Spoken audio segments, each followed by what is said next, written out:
지난 이 본문 말씀을 통해서 우리는 이 앞전의 본문 말씀을 통해서 이 신자의 거룩한 삶의 그 거룩한 열매를 맺기 위해 피 흘리기까지 싸워야 함을 저자는 우리에게 힘주어 말씀했습니다.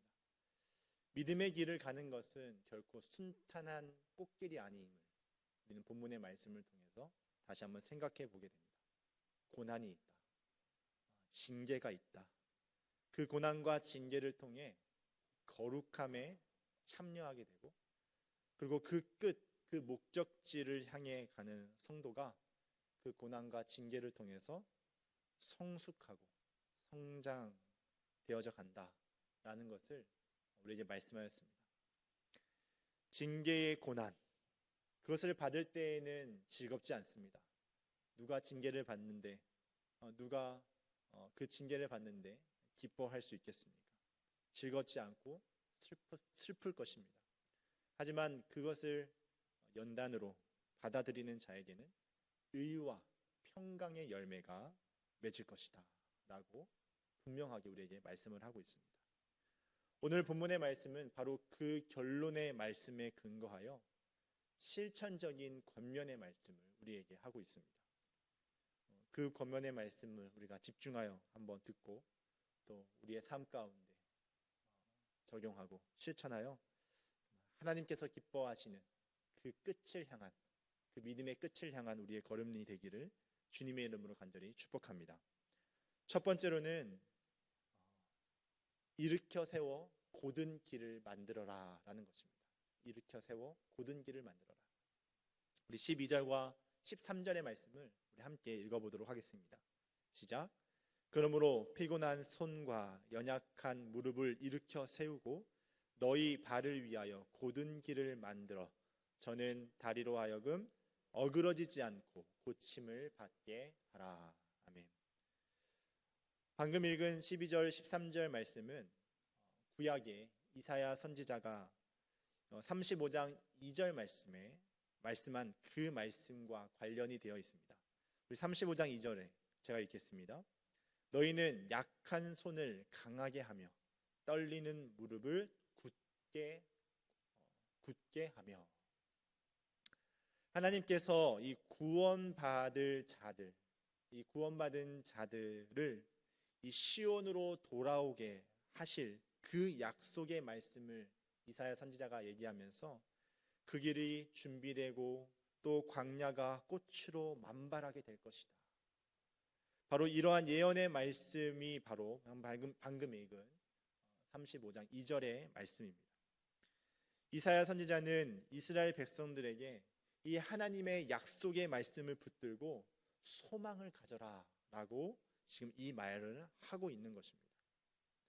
바로 이 히브리서 저자도 그 말씀을 인용하여 이제 신약의 하나님의 그 새로운 백성들에게, 하나님의 그 백성들에게 하나님께서 구원으로 인도하실 그 길, 그 길은 하나님의 그 믿음의 길에 나타나고 그 믿음의 길에서 그 마지막을 향하여 가는 그 길을 하나님께서 예비해 두시고 계시다라고 하는 그 의미를 오늘 이 본문의 말씀에 담고 전하고 있는 것입니다. 그런데 이 권면의 말씀을 하는 그 대상자들, 그 독자들은 지금 매우 지칠 대로 지쳐 있습니다. 그들의 삶은 어떠합니까? 피곤한 손, 연약한 무릎, 저는 다리. 피곤한 손과 연약한 무릎, 저는 다리. 혹시 어떤 이미지가 여러분들 머릿속에 그려지십니까? 우리는 이 12장의 전체적인 내용 가운데 이 히브리서 저자가 이 경기를 하는, 또 이 본문의 바로 앞에서는 이 격투를 하는, 피 흘리기까지 싸우는 이 격투의 모습을 보여주면서 이 피곤한 손, 연약한 무릎, 저는 다리, 격투 가운데 쓰러져 있는, 지쳐 있는, 무너져 있는 그러한 모습을 또한 우리에게 보여주고 있습니다. 연약하고 지칠 대로 지친, 피 흘리기까지 격투하며 한 대만 더 맞으면 그로기 상태가 되고 한 대만 더 맞으면 넉다운이 되어 쓰러져 버릴 것 같은 그러한 자들에게 무릎을 굳게 하라. 무릎을 일으켜 세워 곧은 길을 만들어 가라. 라고 말씀을 하고 있는 것입니다. 사랑하는 성도님들, 신앙생활을 하면서 혹시 이러한 자리까지 가보신 적이 있으십니까? 정말 한 사람이라도 나에게 한마디만 더 하면 금방이라도 무너져 내릴 것 같아요. 상대가 한 이야기라도 나에게 더 하면 엎드려져 일어나지 못할 것 같은 그런 상태.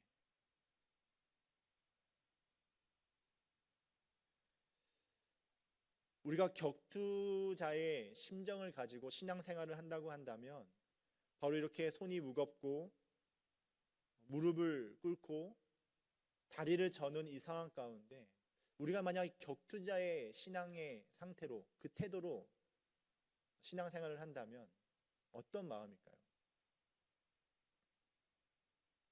빨리 날 쳐서 넘어뜨려라.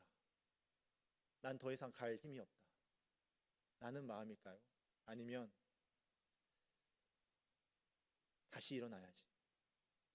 다시 일어나서 저 상대를 무너뜨려야지 하는 마음일까요? 저자는 이 당시의 독자들이 격투자의 그 심정으로 신앙생활을 하고 있지 않고 있기 때문에 바로 이렇게 그러한 모습을 그리면서 다시 그 마음을 다잡게 하고 있는 것입니다. 일으켜 세워라. 일으켜 세워라. 그리고 13절에는 곧은 길을 만들어라 라고 권면을 합니다. 이 곧은 길을 만들라 라고 하는 이 표현은 우리가 잠언 말씀에서 이 지혜자, 하나님의 말씀을 지혜로 삼고 하나님을 경외하는 것을 지혜로 삼고 살아가는 그 모습을 가지고 살아가는 그 모습을 또한 이 저자가 인용을 하고 있는 것입니다. 잠언 4장 26절, 27절 말씀에 이렇게 잠언이 고백합니다. 내 발이 행할 길을 평탄하게 하며 내 모든 길을 든든히 하라. 좌로나 우로나 치우치지 말고 내 발을 악에서 떠나게 하라. 말씀의 길을 따르는 자, 그 길을 따르는 자에게 그 자는 바로 좌로나 우로나 치우치지 않는 그 평탄의 길을, 곧은 길을 걷는 그러한 자다라고 말씀을 하고 있는 것이죠. 이 길은 신약의 성도들에게 예수 그리스도를 통해서 허락하신 새로운 살 길로 우리에게 다가오신 것입니다. 그 길은 장애가 없습니다.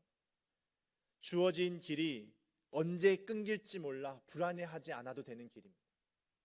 그리고 잘못되어서 되돌아오지 않아도 되는 길입니다. 그 길은 막혀있던 길이 시원하게 뚫린 시온의 대로요, 하늘 성소를 향한 유일한 그 길을 우리에게 허락하신 것입니다. 그래서 저자는 그 무너져 있는 그들에게 곧은 길, 예수 그리스도를 통해서 허락하신 그 길을 곧게 해라. 그 길, 말씀 하나님의 그 길을 따라가라 라고 권면을 하고 있는 것입니다. 계속해서 주어지는 권면은 14절의 말씀입니다. 우리 함께 14절의 말씀 읽도록 하겠습니다. 시작.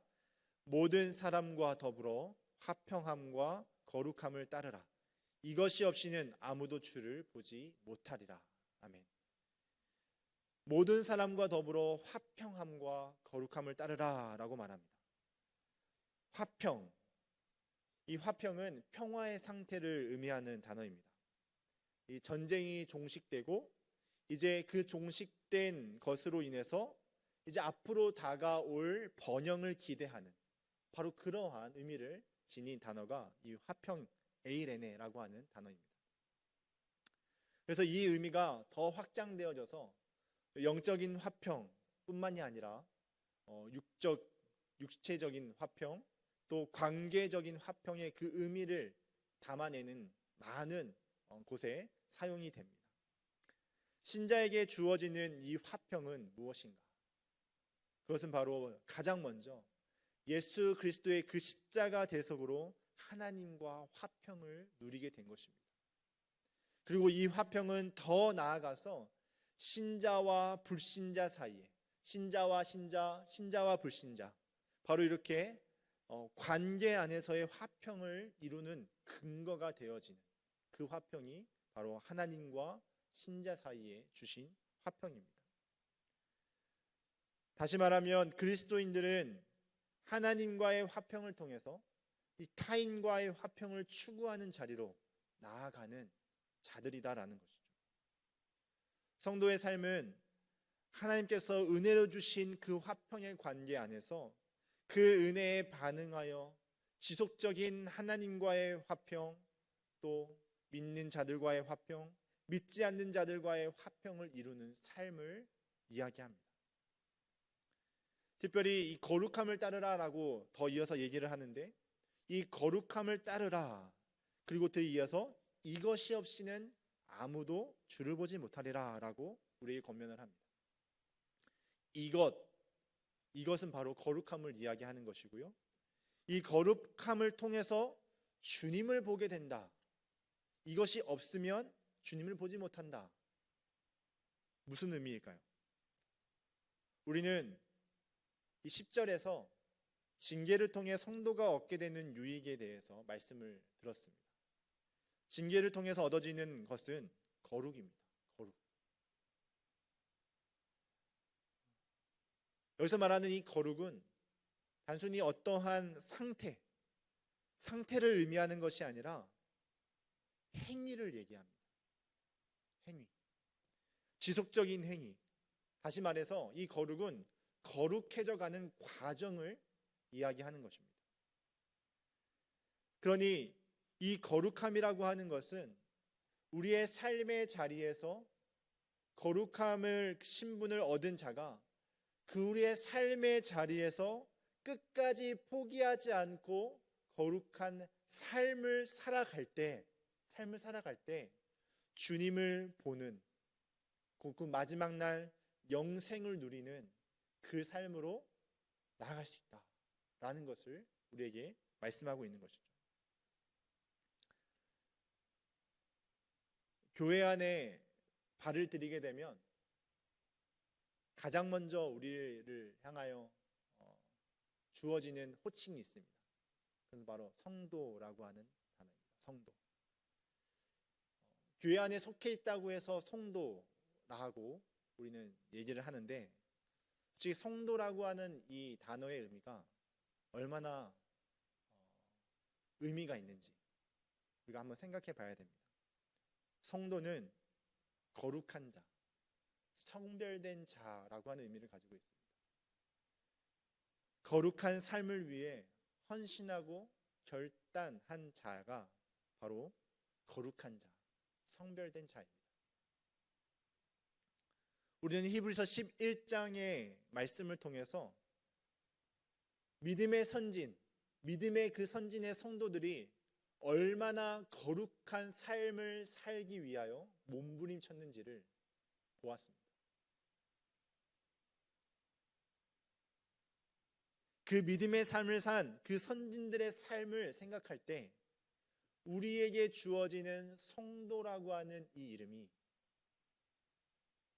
얼마나 의미 있게 생각하고 살아가는지를 우리가 생각해 봐야겠습니다. 성도, 거룩함을 따라가는 삶, 자입니다. 사랑하는 성도 여러분, 우리는 하나님께서 주신 그 신분에 합당한 삶, 그 거룩함을 이루는 삶에 헌신된 자라는 사실을 잊지 마시기를 바랍니다. 그리고 그 거룩함은 삶의 자리에서 경험되어지고 고백되어져야 하는 것입니다. 단순히 거룩함의 신분이 주어진 것으로 끝나는 것이 아니다라는 것입니다. 우리가 마지막으로 살펴볼 것은 바로 공동체를 살피는 것입니다. 우리 15절과 16절 말씀 우리 함께 읽도록 하겠습니다. 시작. 너희는 하나님의 은혜에 이르지 못하는 자가 없도록 하고 또 쓴 뿌리가 나서 괴롭게 하여 많은 사람이 이로 말미암아 더럽게 되지 않게 하며 음행하는 자와 혹 한 그릇 음식을 위하여 장자의 명분을 판 에서와 같이 망령된 자가 없도록 살피라. 이 두 구절은 반복되는 구문이 있습니다. 누가 뭐뭐 하지 않도록 살펴라. 누가 뭐뭐 하지 않도록 살펴라 라고 하는 이 구문이 반복이 되는데요, 살피라라고 하는 이 동사는 더 근본적인 의미로는 두려워하며 돌아보라 라고 하는 의미입니다. 두려워하며 돌아보아라. 두려워하며 뭐뭐 하지 않도록 돌아봐라. 두려워하며 뭐 하지 않도록 돌아보라. 이것이 3번 반복해서 나타나고 있습니다. 그리고 그 대상은 바로 너희는 공동체를 의미하고 있는 것입니다. 다시 말하면 이 공동체의 신앙의 순수성을 지키는 것이 필요한데 그것을 성도 간의 상호 권면과 또 교회의 책임을 통해서 이 공동체의 신앙의 순수성, 하나님의 은혜에 합당한 책임을 다해야 된다라는 것을 말씀하고 있는 것입니다. 그러면 우리 이 공동체가 무엇을 두려움으로 돌아봐야 하는가? 3가지를 얘기하고 있습니다.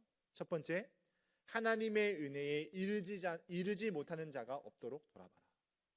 두 번째, 쓴 뿌리가 나서 괴롭게 되는 일이 없도록 돌아봐라.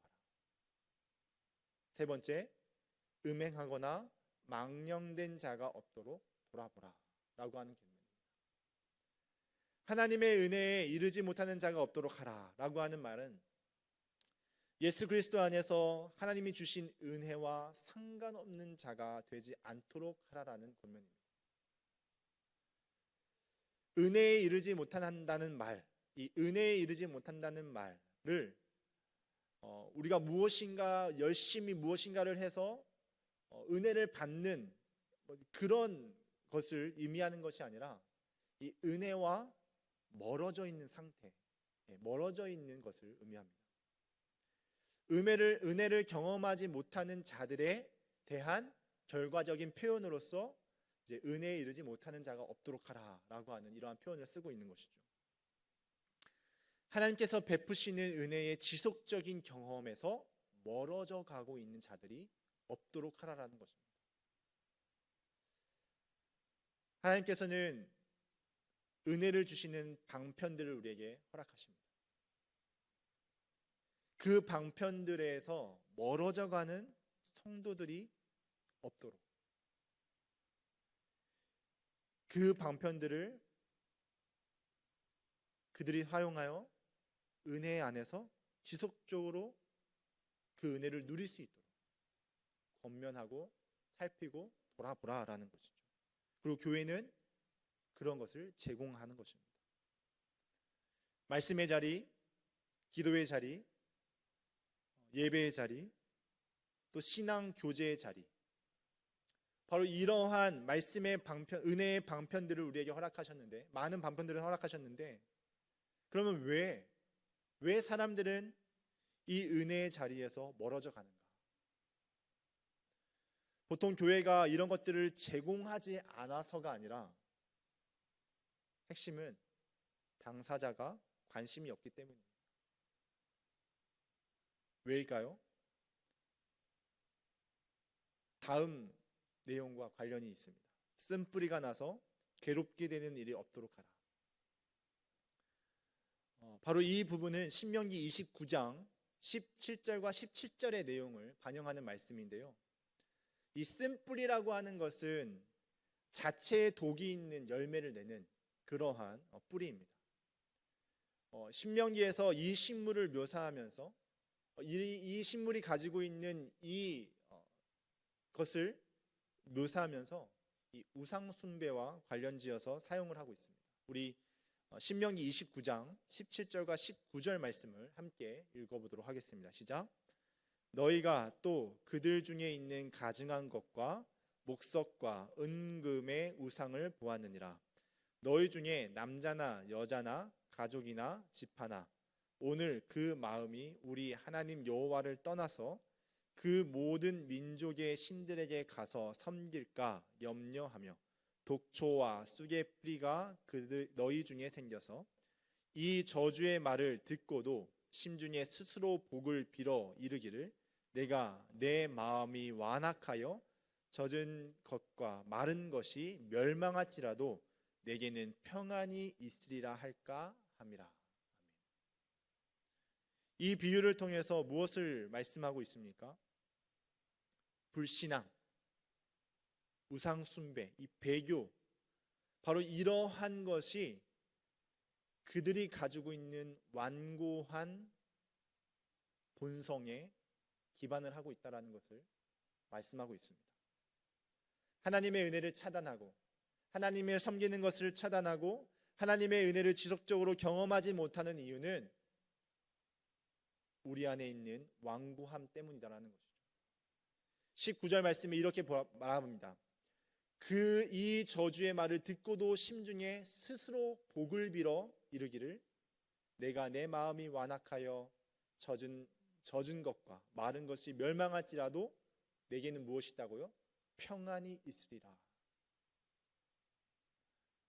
스스로가 은혜의 자리에서 자신을 차단시키고 나서도 스스로에게 말합니다. 내게는 평안이 있다. 내게는 평안이 있다. 하나님의 은혜를 벗어나 자신이 추구하는 것들을 따라 살아가기 때문에 그 추구하는 것들을 통한 평안을 누리게 되는 것이죠. 이것은 곧 불신앙이요 배교인 것입니다. 그리고 그 삶을 살면서 자신이 추구하는 것들을 따라 삶으로 인하여 스스로의 만족과 평안이 있다라고 생각하면서 사는 것. 그 결국이 무엇이냐? 괴롭게 되는 날이 있을 것이다. 괴롭게 되는 날만 남아 있는 것입니다.